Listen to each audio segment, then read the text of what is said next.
Have you ever imagined walking upside down? So you stand on your head and walk on it. You see all the people on the street upside down.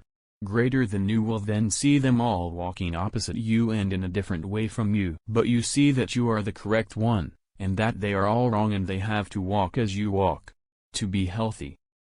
So you see everyone from the soles of their feet before their heads, and you will not be able to raise your legs to raise your head to see their faces. So you will be satisfied with looking at the level of your eyes below your head, and you will curse them with your mouth that is above your head, and it is the most prominent part of it.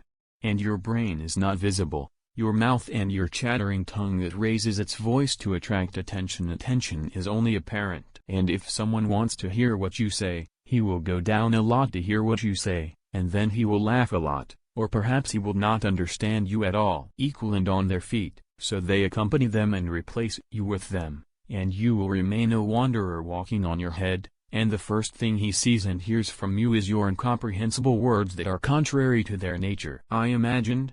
The question is, will you stay the same? And will you make them all wrong and remain upside down defending your incomprehensible words and unnatural looks? And will you remain satisfied with your brain attached to the ground and your eyes that only see what is at ground level? Are you going to keep waiting for those people to come downstairs and deal with you? Or will you give yourself an opportunity to look at the walking on their feet, with their heads raised so they hear and be heard? They see things at the same level or higher with a logical disparity, and they do not see the worldly matters only as you are. Will you try to find yourself a distinguished walk on your feet, so you hear and see like other people? Will you remain convinced of excellence even though you are distinguished by unacceptable and unwanted difference? If your answer is no, congratulations, and welcome to the natural universe, welcome to the world of rare equilibrium, the world of fighting for justice, and making every effort to succeed.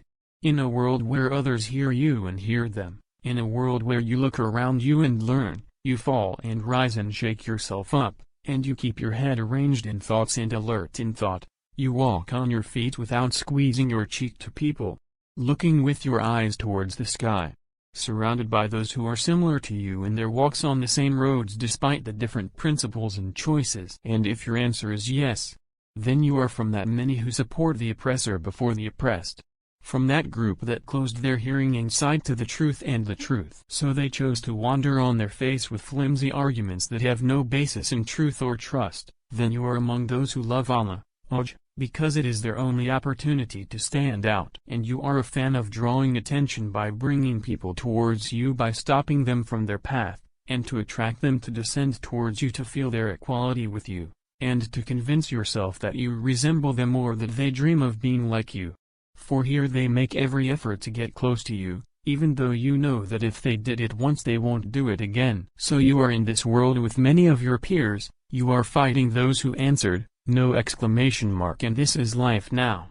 It is all reversed and its contradictions and surprises increase with time. So you see hatred and you see their victory over love, and a saying spreads, take them with a voice, so that you can take their rights under the pretext that they are your rights, and shut up the good mouths and pure hearts. And when with your machinations over this flopping universe you see schadenfreude, oppression of women, oppression of children and subjugation of men are the most widespread traits, and you see love, peace and sincerity as the rare traits, but there is no blame on anyone, nor blame on war, nor on politics, nor even on religions.